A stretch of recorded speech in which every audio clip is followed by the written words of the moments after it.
Philippine news. We have lots of stories you might be interested in. Foreigners deported, others stopped before they're entering the Philippines, and storms and floods, and much more to talk about. So let's get into it.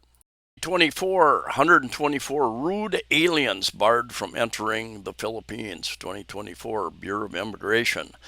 And you've had a rough flight, a bad flight. You've had some bad experiences along the way. The last thing you want to do is be rude when you arrive in the Philippines to the immigration or customs office. Smile. The best thing you can do in this is smile in the Philippines. It covers up a lot of anger, even if it's a forced smile. You don't want to be rude. Now, up and above this, I think they turned back close to 3,000 people for various reasons. Criminal backgrounds, documents were not in order, a number of different reasons for turning another almost 3,000 people, I believe, in 2024, something like that. And the next story, this is the type of thing I see in the news occasionally. Fake NBI agent nabbed in road rage, and fake customs people demanding money, fake this, fake that. So be on your guard. A man who posed as a National Bureau of Investigation agent during a road rage incident in Quezon province has been arrested. The suspect was found to have a standing warrant for syndicated estafa. He was nabbed by operatives of NBI. The arrest stemmed from a viral complaint aired on the television program by Senator Rafi Tulfo. And he puts out some interesting stuff. He's done interviews with where there's been conflicts between foreigners and their girlfriends or wives. And he's now a senator. A motorcycle rider accused Cabana of ramming him with a sport utility vehicle, flashing a supposed NBI badge, and threatening him during a traffic altercation. Closed circuit television footage aired on Tulfo's program showed the suspect's black SUV activating its emergency flashers while attempting to flee after hitting the motorcycle rider. The complainant said the suspect introduced himself as an NBI agent. NBI says he is not an agent. A confidential informant who knew the suspect identified him as J.R. Cabana. And what I read a number of times throughout the months is that they catch people demanding money from various people, the customs people and the police, extorting the public. So if you have that type of situation, don't be afraid to report it. The next story, Phil Vokes knows tsunami threat after magnitude 6.1 quake off Davao Occidental. And off Davao is up here, Mindanao Island, and very common to get earthquakes along here, especially along the Philippine Trench over here and the fault line there. And we've had a big uptick. I watch a number of different sites that have earthquakes, and I've got an app on my phone, volcanoes and earthquakes, that give me alerts. And not only it seems like we're getting more earthquakes around the world, but more bigger in the 5 to 6 plus range. And they have been forecast by a number of people who use different methods to forecast the uptick. And if you're interested in this type of video, I do a lot of condominium type videos, housing, cost of living, travel, weather information, risk information. I've got down the lower left hand corner, you can join and become I do some deep dives into different subjects, and over in the right there's like a super thanks button. You can help support the channel, or in the first comment of most videos there's a PayPal and a Buy Me a Coffee link as well. Anyway, back to the news. and even supporting the channel by hitting the thumbs up or thumbs down. Either one helps all the time, and as well as subscribing to the channel. And thank you for all of your support. And we've had a very quiet storm season this year so far. Up until the last couple of weeks, we've had a couple big storms hit, especially northern Luzon, make landfall up there. But at the same time, it has affected the weather. A lot of wind and rain across much of the Philippines, as that storm in northern Luzon Island has kind of drawn in the moisture from the southwest, and we've been getting a lot of flooding. There are a lot of videos online showing flooding in metropolitan Manila, in the Visayas. Cebu has declared a state of calamity, as have many other cities and provinces in the Philippines. And unfortunately, they've got a death count of 31 people, with a number of people still missing, I believe, as well. I've seen, you see kids and adults too playing in the water. There are a number of risks involved in that disease, and just breaking bones, drowning. And in relation to the flooding, President Marcos Jr. orders in-depth probe of flood control projects nationwide.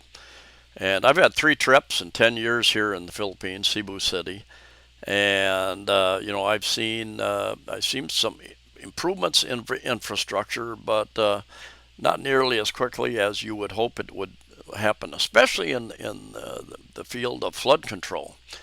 And there are claims that corruption is a big part of the problem with projects. People put money in their pocket, and projects either delayed or not even started in some cases.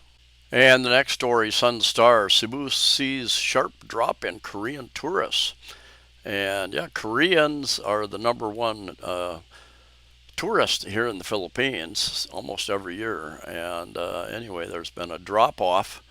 But also, as I follow a couple of Thailand bloggers as well, and there has been a big drop off in tourist arrivals this year in Thailand as well. So there's a number of different reasons for that. Korea itself has some issues going on. There, it could be argued that there is a little bit of a worldwide, because of the various wars around the world, uh, some worldwide issues, uncertainty about travel. Tourist arrivals from South Korea to Cebu have dropped by 18% in 2025 compared to the same period last year, raising concern among provincial officials as the Korean market remains Cebu's top foreign tourism source. And yeah, there's less, I think almost 1.5 million less. This was last year, I believe. Less Chinese, partly because they've cracked down on POGOs, Philippine offshore gaming operators, and made them illegal. They're still finding illegal POGOs. They're set up as gambling, offshore gambling operations, serving mostly mainland China, but they're involved in many other things, illegal activities, loan sharking, prostitution, drug dealing, that type of thing. Scam centers in particular. And anyway, Department of Tourism says, I've never seen anything like that, this kind of drastic drop. Well, let's talk about that just for a second. Not in the news, but, um, the Philippines, there's competition between several countries: Thailand, Vietnam, Cambodia, other countries, Malaysia, Indonesia, Hong Kong, a number of different places. There are options, and the Philippines could be proactive and make it much easier. They got rid of the 6-month tourist visa, and I don't know, the more difficult, the more hassles that governments make it, there are options. I know subscribers who have gone to Mexico, they've gone to Colombia, they've gone to, I know one who was here and he said, no, I'm going to Albania. And, I mean, there are a lot of options around the world, and different people like different things. So the Philippines could be very proactive, and I don't haven't really seen that happening. The infrastructure is better than when I came 10 years ago, but still has a long ways to go in different parts of the Philippines. Yeah, they could be a lot more proactive in this anyway. This next story from the Journal Online: ban lead paints proliferate online despite Internet Transactions Act in effect. And I've read a number of stories. Also, I've warned my girlfriend. She orders some of her cosmetics online, and it's been reported there's a lot of contaminated contaminated cosmetics, lead and other things coming in from China and Thailand in particular. And this story goes on to state that most of this stuff is coming in from Thailand and China.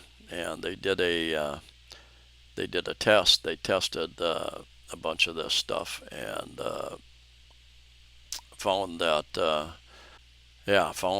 Of the 23 paints purchased, 14 screened positive for lead content ranging from 850 to 81,700 parts per million, where they're only allowed 90 parts per million maximum limit. So very dangerous levels.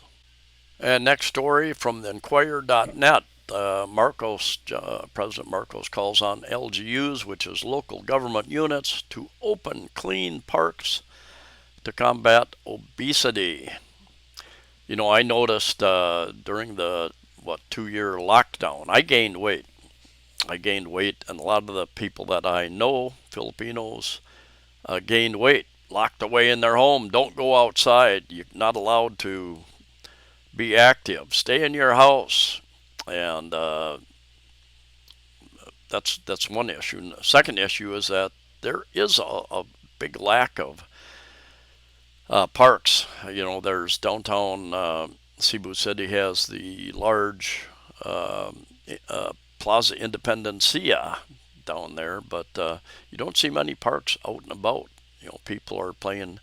They've got basketball hoops different places, but the sidewalks are not that conducive to walking. I walk a lot, but boy, they're a bit of an obstacle course. So it's not just the parks, it's infrastructure in general. Oh, this is great. Next story, Enquirer. LTO, Land Transportation Office. It's like your DMV that we call many in the USA anyway. Waives traffic violation fines for flood hit motorists. So if they don't turn their blinker on in their little boat, they're not going to get a citation, I guess. Anyway, just one of many, many pictures and videos coming out of so many flooded areas. And I've seen a lot of floods over the years when it rains real hard. You don't need a typhoon. You can get a thunderstorm moves in and rains real hard for a relatively short period of time. And because a number of different reasons, not the best infrastructure, a lot of places.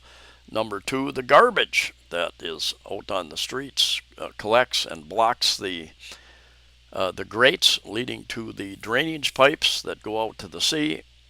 And I see citizens out there trying to unplug them. But anyway, it's kind of once you're flooded, you're way behind. It's way too late. And last but not least, from the Philippine News Agency, government news source, southwest monsoon continues to drench Luzon. And this is on the 29th, same day I'm making this. And yeah, they've gotten hit a lot worse than we have down here in the central Visayas. But there's been flooding over much of the Philippines the last 2 or more weeks, actually, off and on. We've had some heavy rains and flooding in certain areas. So yeah, be aware. I mentioned in many other videos. You want to when you decide where you're going to live, you want to know how reliable is the drinking water. Number one, where you're going to live. Number two, how reliable is the well water? If you're using well water, is it a shallow well or a deep well? During our 2015, there was a drought during the wet season. 4 years later, uh, 2019, there was a drought during the wet season. 4 years later, 2023, there was a big drought, and water had to be hauled in. People would get up in the middle of the night, go down, and hope the water truck would come by to fill their containers. And we took a trip over on Bohol, and there were a couple places we stopped. We were going to stay at resorts, and they said, we don't have any water. We just haul it up out of the sea. That's what you have to use. You can buy bottled water, but to wash with, you're going to use seawater. And I said, well, is there a discount for that? No, sir. Pay, pay, the, pay the top rate, even though there's no water. So, yeah, be aware of those types of things. Anyway, thanks for coming along, and we'll see you in the next video.